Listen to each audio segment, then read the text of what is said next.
Halo, Sobat Sejarah. Selamat datang di channel kami, tempat di mana kita akan menyelami kisah legendaris dan sejarah menarik dari seluruh penjuru Indonesia.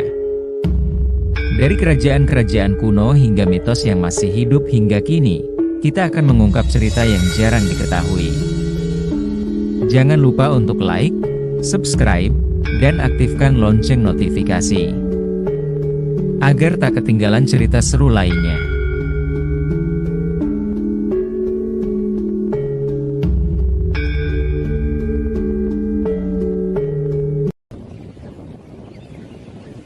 Pada zaman dahulu kala, hiduplah sepasang kekasih yang saling mencintai.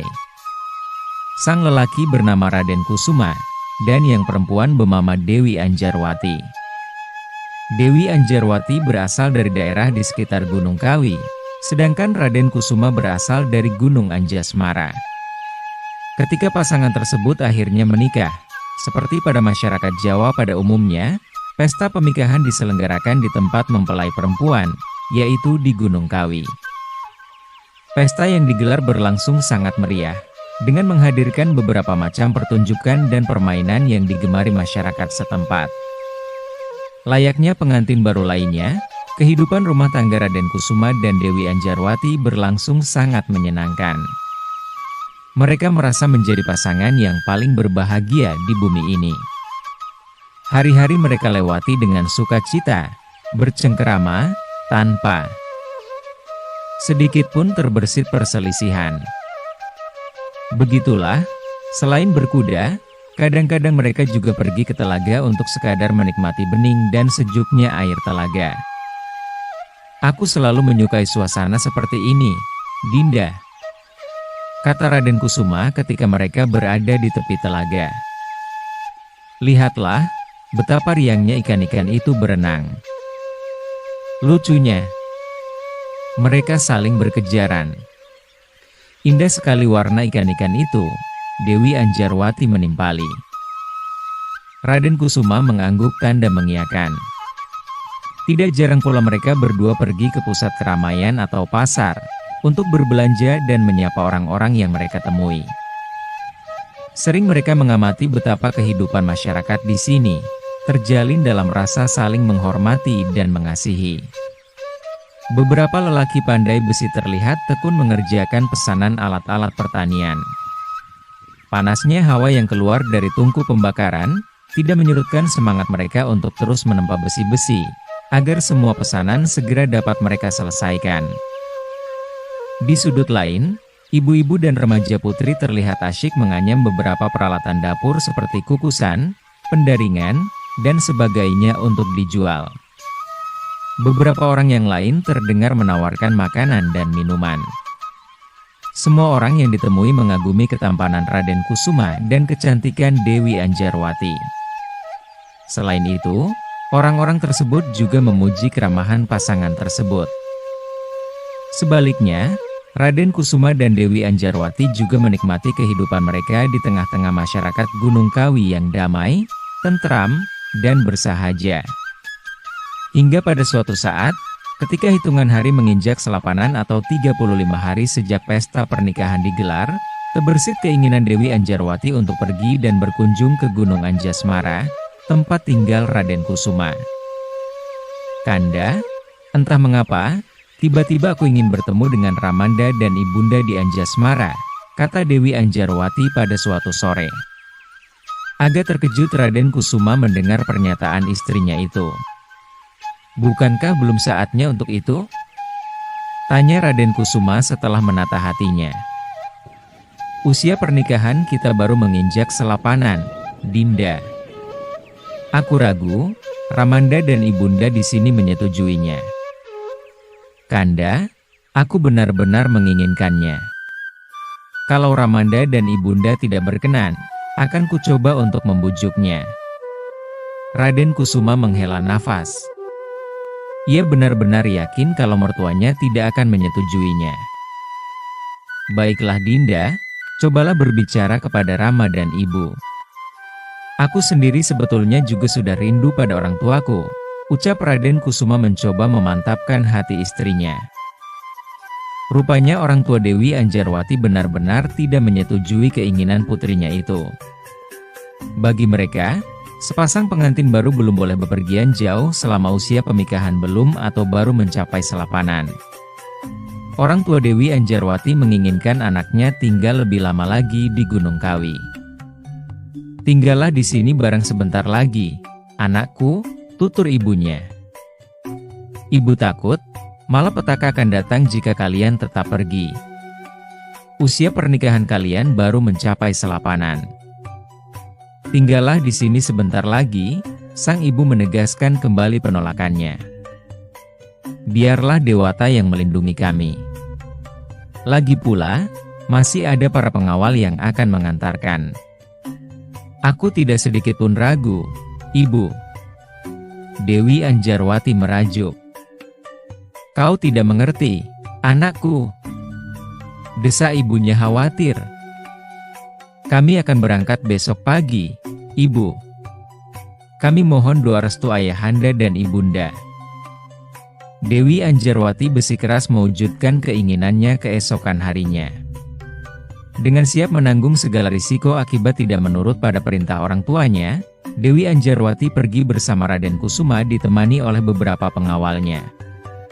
Setelah berhari-hari menuruni lembah dan menaiki bukit, sampailah Dewi Anjarwati dan Raden Kusuma di suatu tempat yang masih berupa hutan belantara.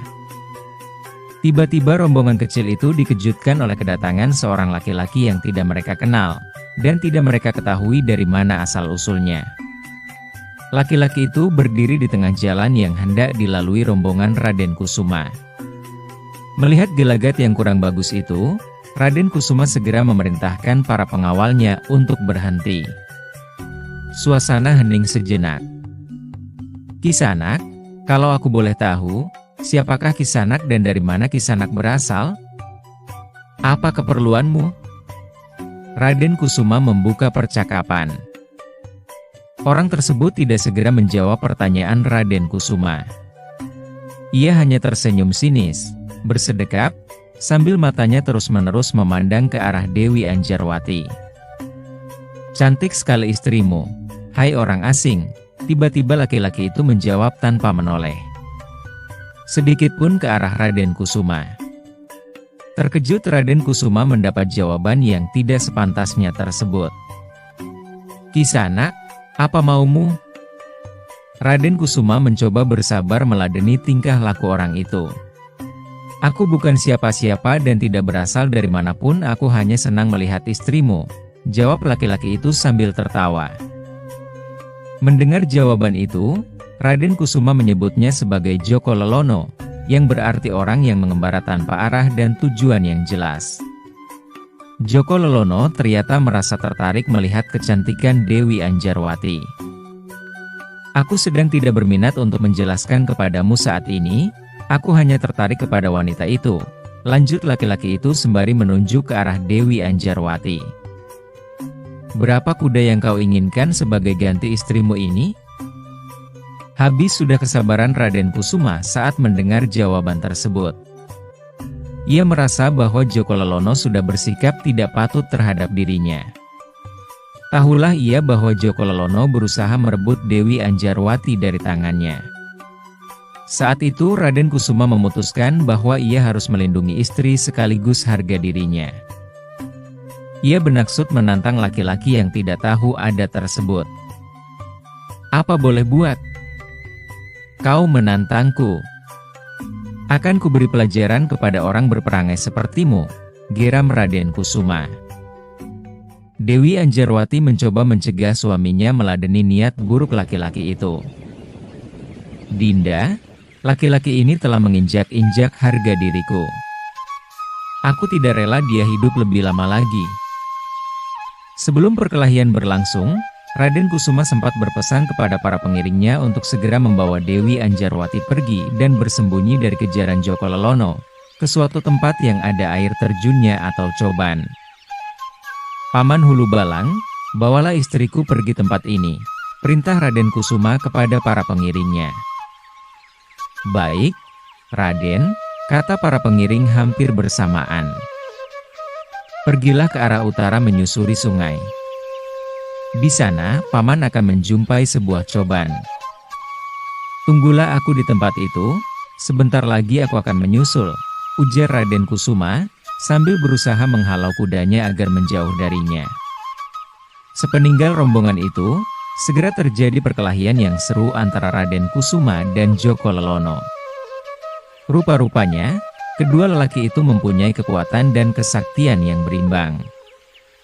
Saling serang dan menghindar mewarnai pertarungan panjang itu. Bunyi dentingan pedang dan erangan keduanya mengoyak kesunyian hutan. Beberapa pohon tumbang terkena sabetan pedang. Tanah terasa bergetar dan berdentam saat keduanya terlibat. Pergumulan seru dan saling banting. Di tempat lain, Dewi Anjarwati beserta para pengawalnya telah sampai di coban yang dimaksud oleh Raden Kusuma. Tempat itu ternyata tidak begitu jauh dari ajang perkelahian antara Raden Kusuma dan Joko Lelono. Di tempat itu memang terdapat air terjun yang mengalir dari sebuah tebing yang cukup tinggi.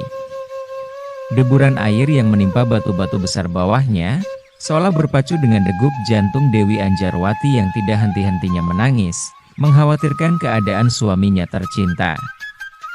Di saat seperti itu, Dewi Anjarwati teringat pesan ibundanya. "Maafkan aku, Ibu. Dewata, lindungilah kami dari mara bahaya ini," Isakya lirih. Sementara itu, pertarungan antara Raden Kusuma dengan Joko Lelono masih berlangsung meskipun sudah tidak seseru pada awalnya. Kedua orang tersebut sudah terlihat lelah dan berantakan, dengan beberapa luka akibat sabetan pedang. Tidak lama setelah itu, suasana di tempat perkelahian itu berangsur-angsur hening. Hanya bau anyir darah yang menyergap udara di sekitarnya. Akhir dari pertarungan itu, ternyata keduanya tewas. Tubuh mereka terbujur di atas tanah dan ranting-ranting pohon yang porak-poranda. Setelah kematian Raden Kusuma, Dewi Anjarwati menjadi seorang janda atau dalam bahasa Jawa disebut rondo.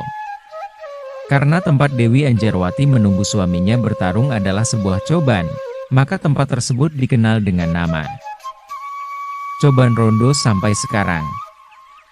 Batu yang terletak di bawah air terjun tersebut diyakini sebagai batu yang diduduki oleh Dewi Anjarwati saat bersembunyi bersama para pengawalnya.